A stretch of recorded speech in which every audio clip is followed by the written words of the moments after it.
Today, we're going to talk about the media and Hillary Clinton. Specifically, we're going to show how the U.S. political press propagated a distorted view of Clinton to the public through negatively biased media coverage and misleading or false narratives. This is the final part of a four-part series of videos available at the link below. Part 4. How misleading or false media narratives damaged Clinton's image with voters. In the previous part of this series, we included numerous quotes from people in the media admitting that media coverage of Clinton tends to be unfairly negative. The question is, how has that impacted the public perception of Clinton? There are three ways in which this coverage has influenced public opinion about her, all negative. First, through much of 2015, it became almost impossible for Clinton to get across her policy positions and ideas. In late August 2015, Gallup ran a poll to gauge public opinions on the candidates. When they asked Americans to recall what they had heard about Clinton in one word, the word email drowned out everything else. Her positives, her policies, her priorities for president all took a back seat. Second, Clinton's favorables went from net positive to net negative during the period of sustained critical media coverage, as seen in this chart of her favorable ratings from pollster.com. Clinton experienced a negative shift of around 14% in net favorability, primarily due to faulty or misleading stories about her in the media. Notice, in particular, how her favorables got worse, starting with the false and damaging New York Times story in July 2015. Since then, the negative portrayals of Clinton just continued, as other criticisms of her by Bernie Sanders and by the GOP multiplied during the course of the primary. Which brings us to the third and perhaps most damaging impact that the faulty media coverage had on Clinton. It created a public perception that she was somehow not honest or trustworthy. The chart on this page shows some data from the Washington Post ABC News opinion polls. The red squares show the net percentage of people who said they thought Clinton was honest.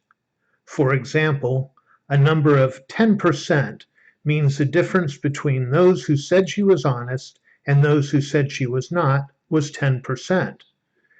What is evident is a 20% net reduction in perceptions of her honesty during the exact time period when Clinton was at the receiving end of intense and flawed negative media coverage, especially on the email story. Most of the damage was done in this period. The increase in people perceiving Clinton negatively was not just an indirect result of negative stories about her. The media played a more active role in creating the perception that she was not honest. In August 2015, Quinnipiac University published an election poll. Here's how they described one of the data points from the poll. Quote, "Liar is the first word that comes to mind more than others in an open-ended question when voters think of Clinton," end quote.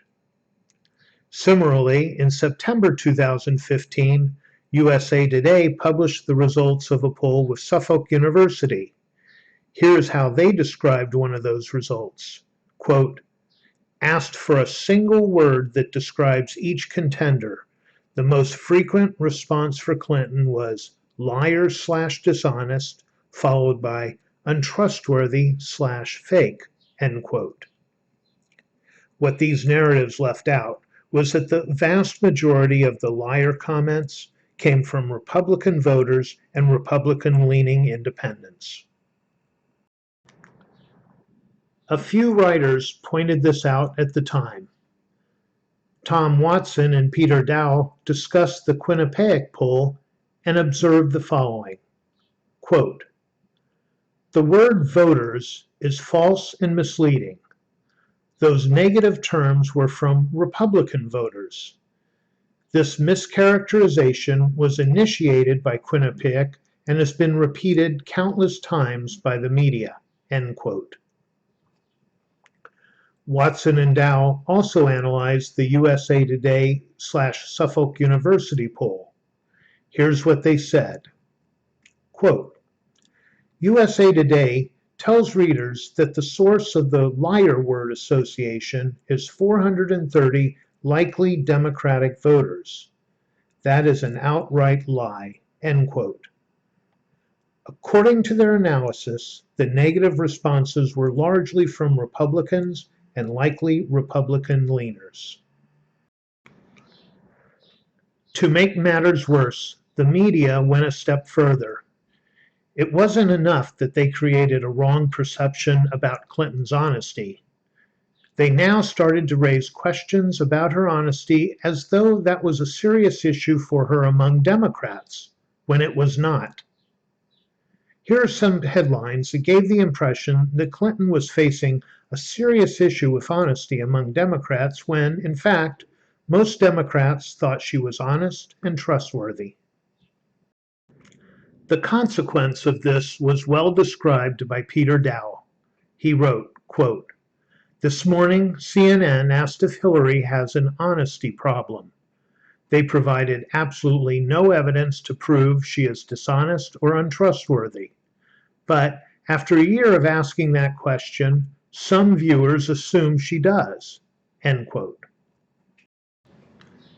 Needless to say, these types of false or misleading portrayals of Clinton have not stopped. For instance, here's a headline from Gallup in February 2016. The word dishonest in this headline refers to Clinton. But we should give Gallup partial credit. In the accompanying text, they pointed out that the vast majority of those calling Clinton dishonest were Republican leaners and voters. That said, some amount of damage had been done by now, even among Democrats. A minority of Democratic-leaning voters, primarily Sanders supporters, had also started to believe Clinton was not honest. The huge impact of the media's disproportionately negative coverage of Clinton becomes even more obvious when we compare the actual honesty of the top candidates versus public perceptions of their honesty. Here's a chart that shows data from PolitiFact. The percentage of statements made by each candidate that were mostly true or better are shown in the vertical axis. Those are the orange-colored bars. So, as discussed before, less than 1 in 10 statements made by Trump were found by PolitiFact to be mostly true or better. In contrast, half of the statements from Clinton and Sanders were rated mostly true. This chart represents the best available measure of the actual honesty of the candidates. Let's now add another set of data to this chart, the blue-colored bars. This data represents public perceptions of each candidate, specifically the percentage of people who believe the candidate is honest based on an average of several opinion polls. You'll notice that 30% of the public thinks Trump is honest, even though Trump's claims are mostly true only less than 10% of the time. Likewise, public perceptions of Cruz and Sanders were better in comparison to their PolitiFact numbers. For all these three candidates, the blue bars are thus taller than the orange bars. In contrast, the public perception of Clinton is far worse than you would expect based on her actual honesty. Despite the fact that Clinton was as honest as Sanders, public perception of her honesty was 25% points worse than Sanders. earlier, we've seen a substantial amount of evidence that Clinton receives sustained, unfairly negative media coverage. Given the breadth and depth of that unfair coverage, it is not surprising that the media has convinced the public to penalize Clinton more than her male counterparts. Intentionally or not, Clinton experiences a huge double standard. No wonder more people have been led to believe, incorrectly, that she is not as honest in comparison to Sanders. The fact that Hillary Clinton is inherently honest and trustworthy has been acknowledged by none other than Jill Abramson. Abramson was the former executive editor of the New York Times.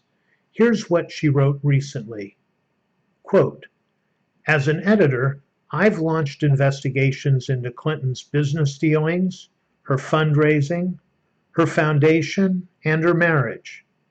As a reporter, my stories stretch back to Whitewater. I'm not a favorite in Hillary land. That makes what I want to say next surprising. Hillary Clinton is fundamentally honest and trustworthy." End quote. Thank you for watching this video. If you like this, please visit electionado.com, where you'll find the most comprehensive insights on election 2016.